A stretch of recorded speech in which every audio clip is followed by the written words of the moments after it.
everyone needs to become an amateur futurist.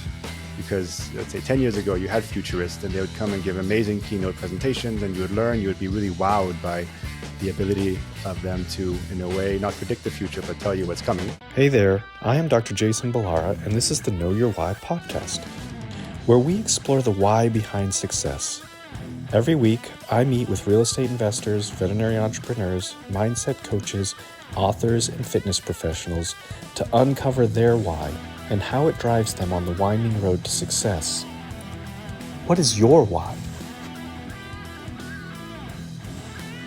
Hi everyone, I'm Jason Balara and this is the Know Your Why podcast. Today I'm here with Nicolai Nielsen. Nicolai is a best-selling author of 3 books and writer on the future of work, personal mastery, and sustainable peak performance. There's a lot here that I'm sure we're going to talk about, but as I mentioned, Nicolai, before we started recording, I really like to let you tell the story. So first, I will start by saying thank you. Thanks for taking the time out to come speak with me and my audience. And I really appreciate you being here today. No, great to be here. And congratulations to getting to over 400 shows. I saw that was a recent milestone. That's pretty cool. Yeah, thanks. It's funny how that goes. You start out, it feels like everyone is, like just trying to get to the next one. And at some point you look up and there's several hundred. So yeah, it's been great. I appreciate that. That's kind of you. Let's hear your story, your background. Tell us about yourself, and then we'll kind of dive in from there. Yeah, absolutely. So my background, it's quite varied. I moved around growing up, born in Brazil, and was fortunate to travel to many different countries, which I really, really enjoyed. Did classic business school education. So went to Copenhagen Business School and then went into management consulting. I was in Dubai and New York with McKinsey for just under 10 years. Fantastic experience. And within there, I specialized in the topics of leadership development, culture change, and really on the people side. How do you help people become the best versions themselves, drive the right mindsets and behaviors and capabilities and so forth. So fantastic experience. But I also always had the desire to do something, build something, to do something outside of a corporate. And since then have been taking a series of steps. Probably 4 years ago was when I left McKinsey, and I'm now building up an online personal development platform called Potential Academy, which helps people, let's say, answer some of those big questions that I think are very pertinent to today's workforce and everything that's happening with AI. I think many of us are trying to figure out both what we want, but also how do we get there. So spending a lot of time in the education space. And as you mentioned, written 3 books, one on leadership development, one on ambition and personal development, and then one most recently on the future of work and how do we prepare for that as companies and as individuals.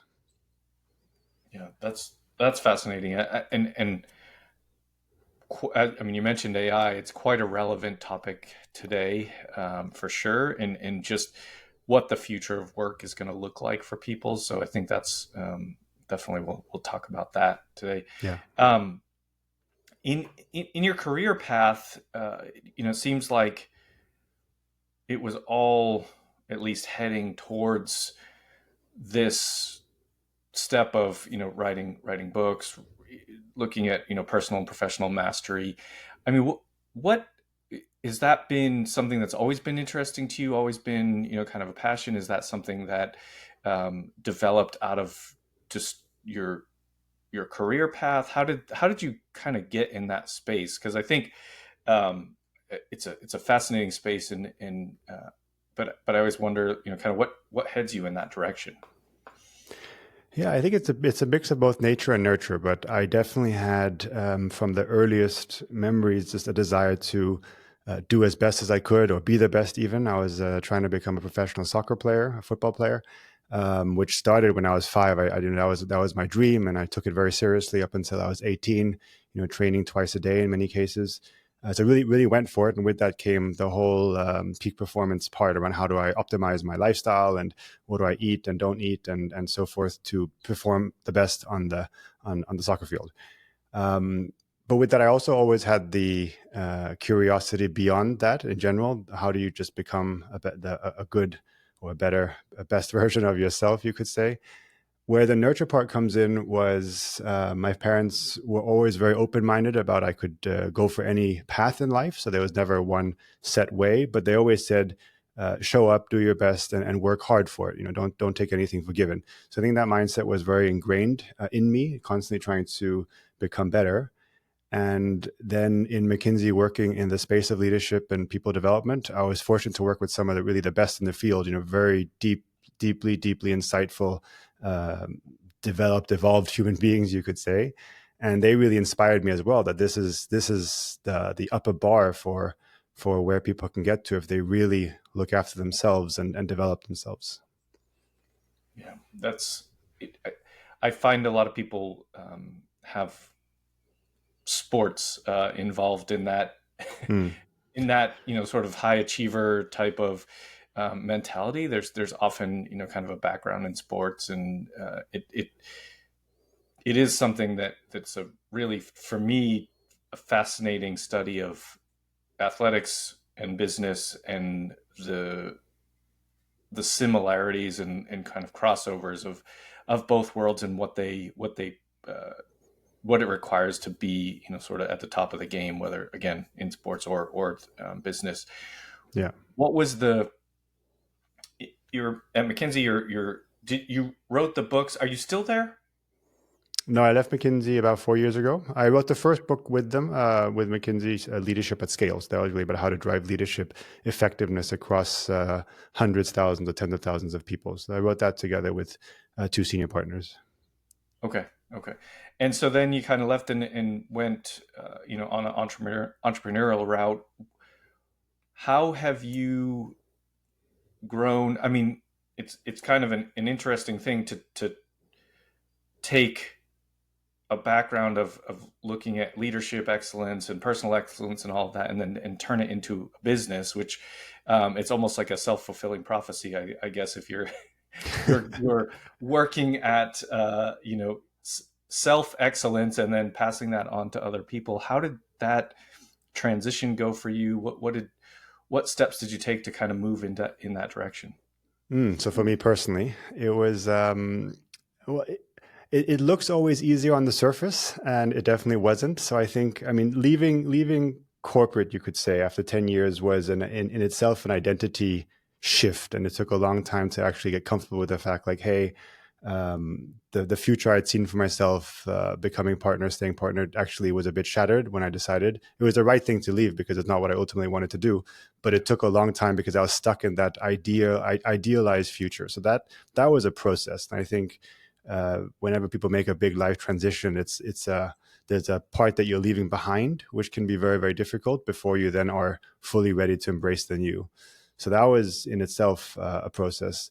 And then I preach a lot around the notion of thinking really big in next 3 to 5 years, especially with technology coming out where everything is being totally transformed, and you can look at that as an opportunity or a threat.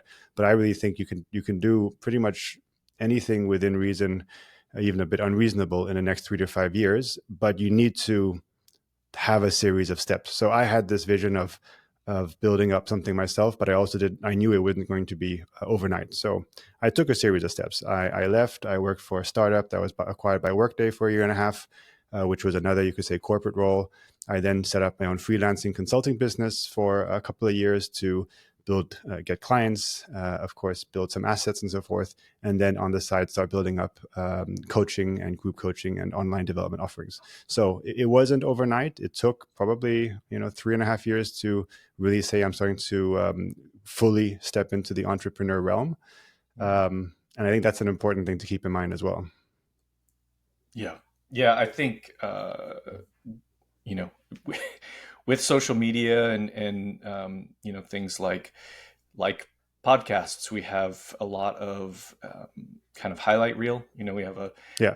a limited amount of time to talk about, and it's like, okay, yeah, I did this, and then suddenly I was Yeah. rich, famous, and living my best life. But I do think that I love that you said you kind of had to develop a plan and take those steps, because it Mm. is something that is it really just doesn't fall in your lap or come in overnight. And I think a lot of people, it looks that way when you see it in a 30-second reel on Instagram, but it really is the stuff that happens behind the scenes, Yeah. the kind of grinding, all of that to get to the point of real big success. I think is often missed. Yeah. You mentioned kind of the focus on the future of work, and I'd love to kind of dive in on that topic specifically. I think that AI is a really big talking point in the world right now, and you said you can either embrace it or be threatened by it, and I think that is really pretty important, like mindset shift about AI and how to use it. What I obviously I would guess that your take is to embrace it, but how do you, with the people you coach and the people you work with, how do you see those two sides kind of manifesting, like people embracing Mm. it versus feeling threatened? And maybe how do you, if you're feeling threatened, how do you advise them to sort of change that outlook? Yeah, it's a great question. I definitely don't want to simplify it and say just embrace it and it'll be easy for everyone because livelihoods and the real let's say realities on the ground are often quite challenging, and going through a big upheaval like this is challenging. We've seen it before in society. We've shifted from a farm-based society to then industrial economy, and then the computers came where everyone then started working on a personal computer. We had to embrace Excel and all these online platform softwares. So everyone had to upskill themselves. This was what, maybe 30 years ago, when the PC really started to come out. So it's happened before, but it's not easy. The transition is not easy for everyone. So there'll always be some who, for whatever reason, if you've been working for 30 years and now you've been asked to do something totally different, that's a hard transition. So I think we need to acknowledge that. I've always personally said there's a supply and demand piece. The role of government or institutions also is extremely important. So I don't think it's realistic just to say everyone sink or swim, figure it out, watch YouTube. So that I think is an important point. That being said, when we think about mindsets, it is something that's happening. So the question sometimes people ask, are you for or against the technology or for or against AI? I think is a little bit the wrong one because it's happening whether we like it or not. And overall, it's going to be a good thing for society, even with the, let's say, short-term or medium-term pain for some, is overall going to be a good thing. So with that mindset for people, it is much more a question of this is happening. And if I look at my life, we're going to be living much longer, most of us. Where do I see myself in 5 years, 10 years, even 20 years? And I think really having that ownership, the internal compass that I'm going to shape it versus I'm totally confused and I'm just going to let life shape me. I think that doesn't help anyone. Yeah. Yeah, you probably say that a lot about a lot of a lot of pieces of technology and other parts of life. But I, I I really like how you put that there. I do think, like, AI is here. It's happening. It was really in use before we talked about it so much. We didn't Yeah. necessarily, like, when Siri and Alexa and those things first started popping up. Like, we didn't necessarily talk about them as AI, But it but I was in the think it background. Yeah. was, and our everybody has a smartphone. Like, those things, that stuff was already happening without us necessarily knowing it, and now it's just become the reason why, or at least what I perceive is the reason why it's more of a talking point is because now we all have access to it through things like ChatGPT, where it's like, oh, you can actually go use Mm. AI yourself, and so it's here. It's not like we're gonna suddenly turn it off and it goes away. My my thought is with AI, yes, you probably need to embrace it, and I think the opportunity lies in, at least for people in the tech space, the opportunity really lies in finding use case for AI. Like, what's the best way to implement it in whatever you do, and some of that, I think some of that concern is job loss, things like that. Mm. And I think it certainly will make certain things more efficient. But if you can think maybe a little bit ahead of how can I implement it in what I'm already doing, it Exactly. may it may sort of alleviate some of that fear that people have around, being replaced by AI.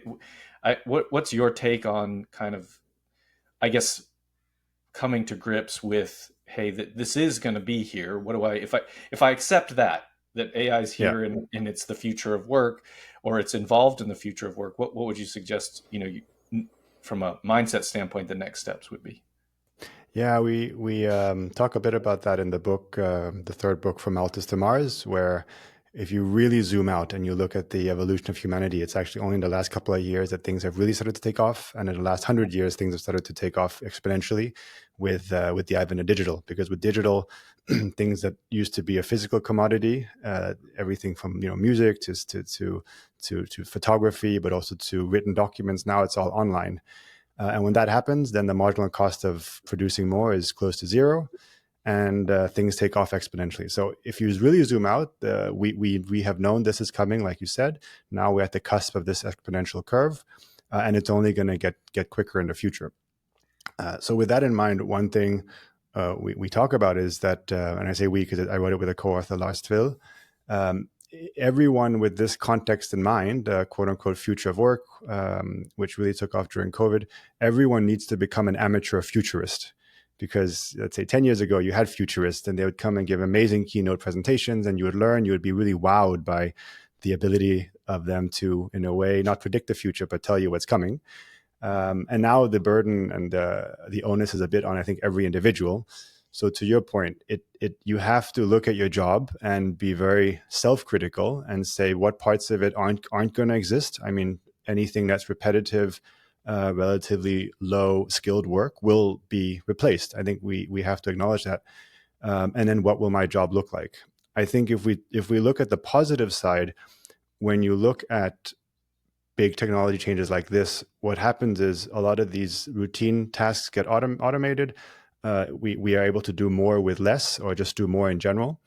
And that also means that we can provide better services, more customized services, and meet higher order needs. If you want to get into Maslow's hierarchy of needs, once we've met our basic needs, we can start actually meeting all these things that we didn't really talk about before. Just to give you a very concrete example, I saw, I think it was on BBC News, that there was something around a personalized color clothing consultant as a new job that was emerging, which of course you would never care about if you didn't really have enough money for clothes to go splurge on all these customized things. But now that we do, and now that the cost maybe comes down, maybe people will be very happy to talk to someone and help them actually totally redo their wardrobe based on their skin complexion. Fitness coaches, mental well-being coaches, peak performance coaches. Everything is kind of mushrooming a bit, and it's helping us address some of these higher things. So back to your question about what you do as an individual employee, I think it's looking at where is my industry headed. And you can take any industry, whether it's being a hairdresser or a baker or banking services. All of it is heading to a world where it's going to become much more, it's going to be faster, it's going to be automated, it's going to be much more personalized. So you as a client can get exactly what you need. Um, and your job then as an employee is going to shift much more towards that creative space and much more human space as well. You're going to be working with clients and helping them get access to services that they couldn't dream of 10, 20 years ago. Yeah. Yeah, I think that's a great point. As you were saying that, I was kind of thinking to myself, okay, you, you touched on this a bit, but like an example that sort of recently I came across. So the iPhone came out in 2007, which, like, Hmm. in the history of of us, not very long ago, and so now it's like many of us, virtually everybody has a smartphone, and many of us, basically you can run an entire business from the palm of your Hmm. hand, which was not an option before that. And before that we had the advent of the internet, and what I started thinking about is like the it's not like the jobless rates, like the unemployment rates haven't just gone up over time, because we got technology that did things Mm, for us. It's not like suddenly, with the advent of the internet, the unemployment rates went to 20%, and now with AI, it's going to go to 50%. Like it's not. It's exactly. it's a shift. It's a shift that we have to make as a society, and as a society, but also just as an individual, as you said, like take real stock of what you're doing Yeah. and figure out, okay, like what do I do that could be replaced by technology? What do I do that can't be replaced by technology? And like head straight towards the things that can't be replaced, and really use that as the opportunity to set yourself up for the future, and Yeah. be If in a you want good to stay position. in a corporate, then expect to be asked to do more with less. I mean, we expect to be asked to use technology. I don't think technology is not going to replace people one by one by one. It's going to be much more a question of how can you as an employee become a bit of a cyborg and use the technology and be able to do your job much better. With ChatGPT, marketing copy, right? You can do it in 5 minutes, but then your job will be to be more creative. It'll be, of course, to edit whatever you get back from AI. And also, frankly, then to do more. If you have 5 accounts before, maybe you need to have 10 accounts in the future. So, of course, the bar does get raised for everyone if you're in a company. And then you have, I think, a lot more people who are going to be leaving a 9 to 5 because there's a bigger opportunity to do that. It's not an easy path, but there's a bit of a democratization of the ability to create a startup, and it can be a one-person startup as well. And there, of course, back to my point around all these higher order needs, then in my mind, I would say look at what you're excited about doing and a day to day. What type of things do you enjoy providing to people that creates value, whatever that might be. And then all these needs, they are there. It's needs that if there's a counter trend, for example, where there's so much technology and people want to actually get away from technology, well, then you have all of these retreats popping up, 1 week retreat somewhere very in the middle of nowhere, technology free and so forth. That also didn't exist 10 years ago, but that's another example of a totally new service that there's a demand for. Right. And I would add to that is not necessarily new services, but if we look at the trades, right? So you have, we talk about corporate world, but I mean, you look at certain trades that have always been here Hmm. and haven't gone away to, regardless of what technology comes through, and people shifted away from working in the trades. Like it became kind of out of favor for a while, and that's a high demand area, like skilled labor, uh, whether that's plumbing, HVAC, electrical, Hmm. whatever you want to call, in the building trades, has become a high demand space because Yeah. of people can't people can't find workers. I mean, basically, is what it comes to. Can't find skilled workers in that space, and so it's just interesting to watch how these things come. And it's sure some of the technology is gonna get into the building trades. People are 3D printing Hmm. houses and things like that, but like there are definitely things that need a human to operate, regardless of whatever that we have Yeah. so, using the word operate, we have surgical robots, but someone has to run that robot. Like it's Yeah. just as you mentioned, you're finding where your skill set ties in to kind of keep those things into keep Yeah. yourself integrated in the space that you're in. Yeah, exactly. And I would say so you talked about the manual part, and you're right. Whenever there's something that requires a lot of precision, like a surgery doctor or HVAC or plumbing, that will take a while before hairdressing, for example, that'll take a while before it's a robot is able to do that. And of course, people still like the human element as well. You don't go to the hairdresser just to get a haircut. You often go there because there's a social aspect. Right. Right. But if I were to say the one skill that I would emphasize in addition, as you were talking about building and real estate, for me, it would be creativity and innovation. Because if I'm thinking Mhm. about real estate, yes, you have the installation and the operations, but think about all the stuff that are currently put into new buildings today, whether it's automated solar panels or things on the curtains that can go up and down, or music that plays. That stuff also is new. So I think the role of someone in the business there would be to actually be super innovative and push the thinking. Yeah, completely agree. Yeah, I mean it's interesting on this topic. I mean, I'm in Los Angeles.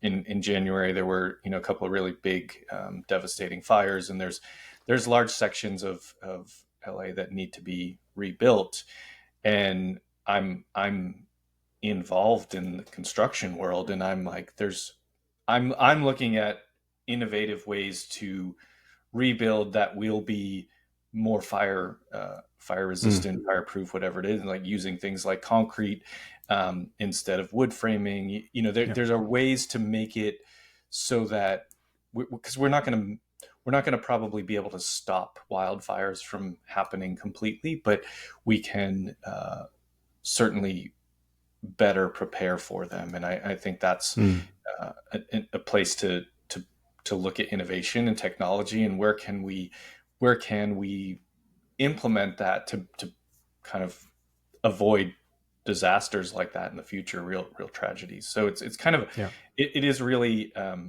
if you can be a bit forward thinking, it is real opportunity and um, really interesting to kind of think about, okay, how can I take how can I take ChatGPT and use it to, help me in my business, or whatever that might be. And as you mentioned, it's like the creative side of it isn't there, at least yet.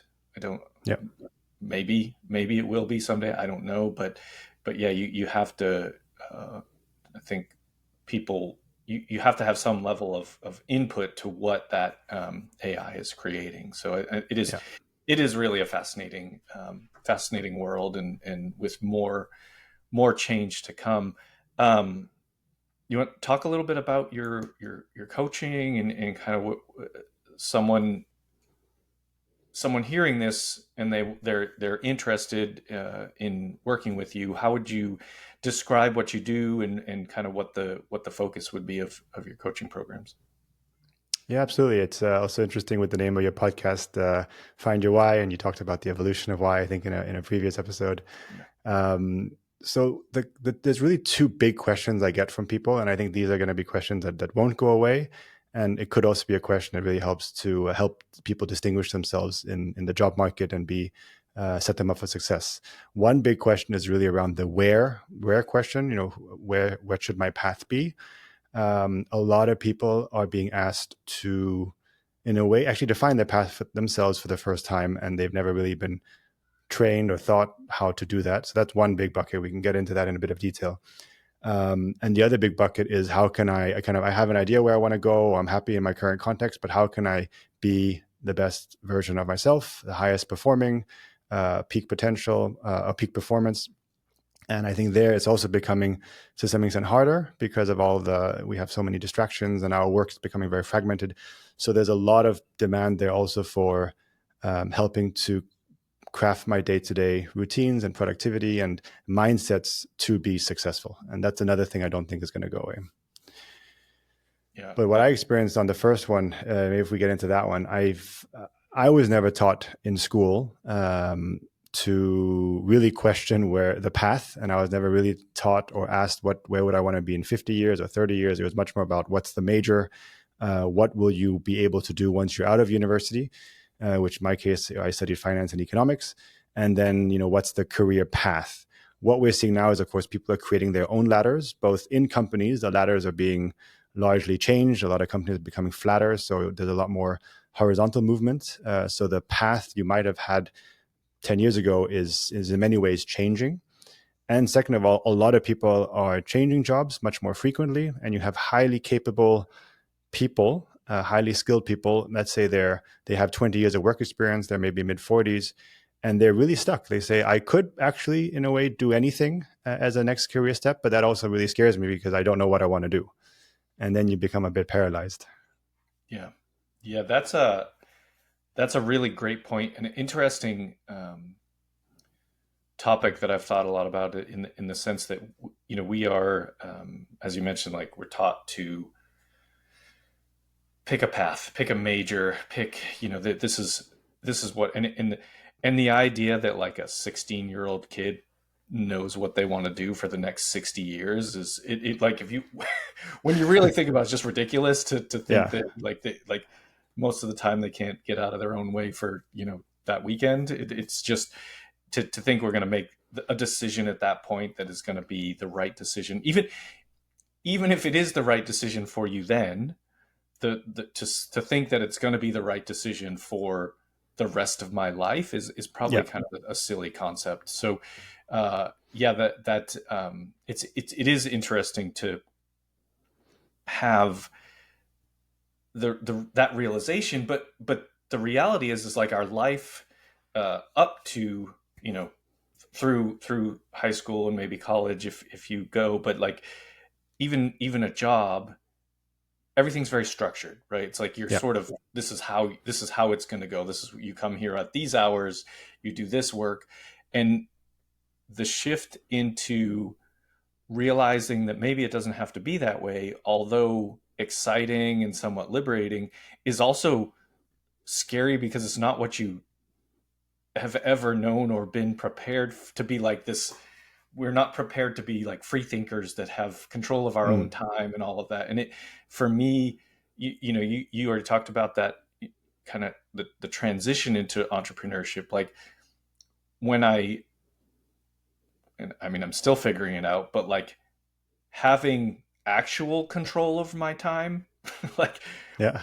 is like a hard thing to manage. Suddenly it's like, well, okay, I'll either pack everything in and have, sort of go nonstop as long as I possibly can until I burn out. And then it's like, oh, Yeah. that wasn't the right way to go. And so finding that balance that works for you and allows you to be at a peak performance, maintain peak performance, kind of long term, is probably, I think, one of the hardest things about like entrepreneurship. And as the workplace shifts to having, as you said, like more, you're creating your own ladders. That is, I think, it's a hard thing to do. It's a hard thing to say, like, this is what I think it should look like. Yeah. Uh, you might be right, but also like probably never made that decision before, at least the first time it happened. And it's like, we're all afraid of making mistakes, but ultimately it's probably getting more accepting of making mistakes that allows that to work. Yeah, that's a good way to put it. The allowing of the mistakes, of being aware of it, because when you have that fixed structure, school system is a fixed structure. You know what's expected of you. Most jobs, if it's corporate, also if you want to be an athlete or musician, it's relatively clear what you need to do to be successful and move up the chain or the ladder. And when you don't have that, well, if you have the structure, it can actually be incredibly safe. It can feel very safe that this is my context, and I know what's expected and what I can do to be successful in the context, or at least not be unsuccessful. But when you then shift out of it, it is different. But it's a life skill. For me, it goes even beyond entrepreneurship. Entrepreneurship is not for everyone, but I think everyone should have a view on, let's call it, lifestyle design, or the kind of life that they would like to be living. What are their values?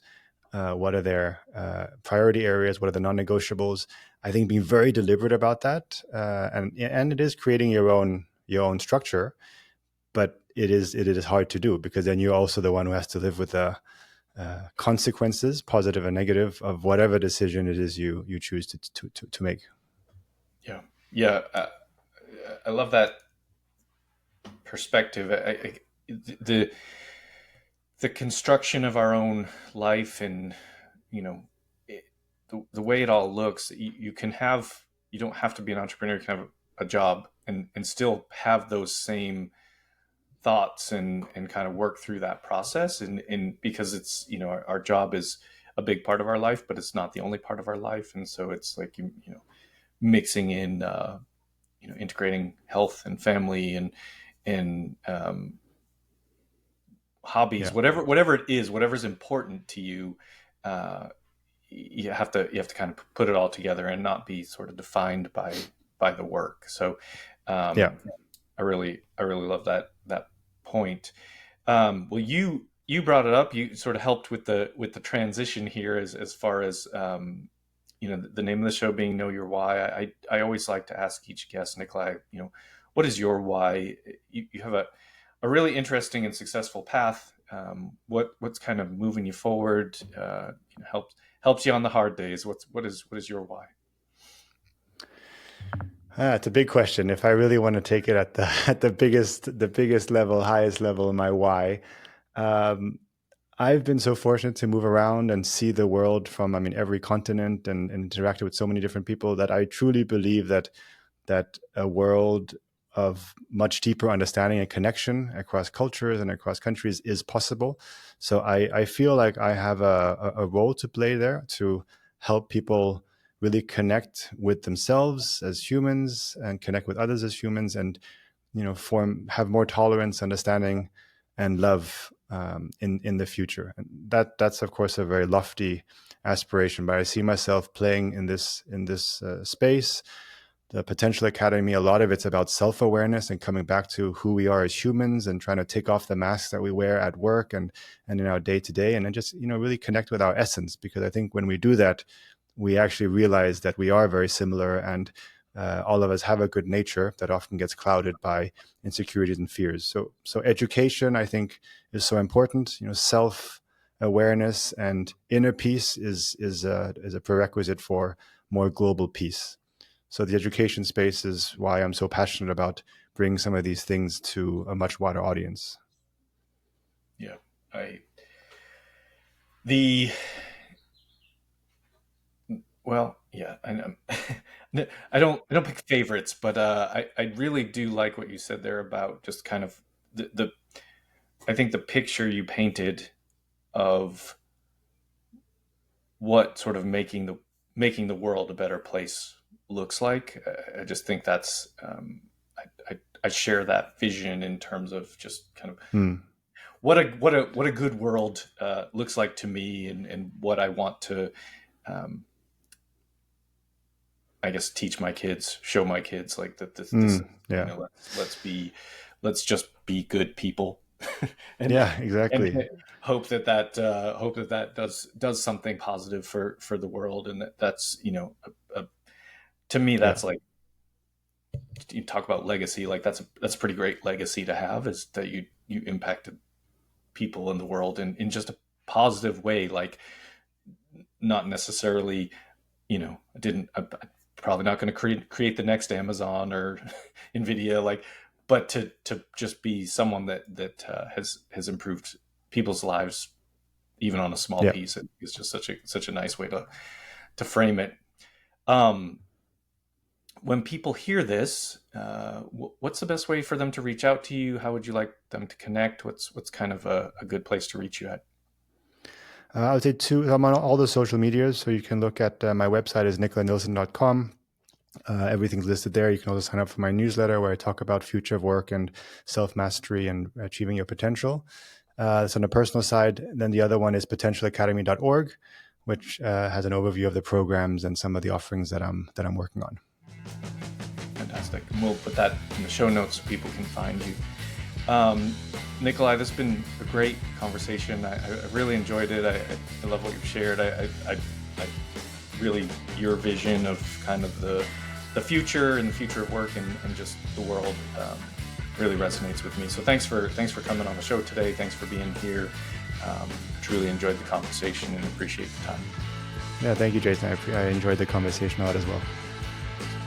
Folks listening, I know you're going to love this one. Make sure you connect with Nicolai. We'll have all of that information in the show notes. Please like, rate, and review the show so we can continue to get more great guests. And as always, thank you for listening.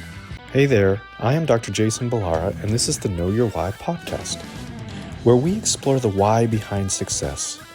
Every week, I meet with real estate investors, veterinary entrepreneurs, mindset coaches, authors, and fitness professionals to uncover their why and how it drives them on the winding road to success. What is your why?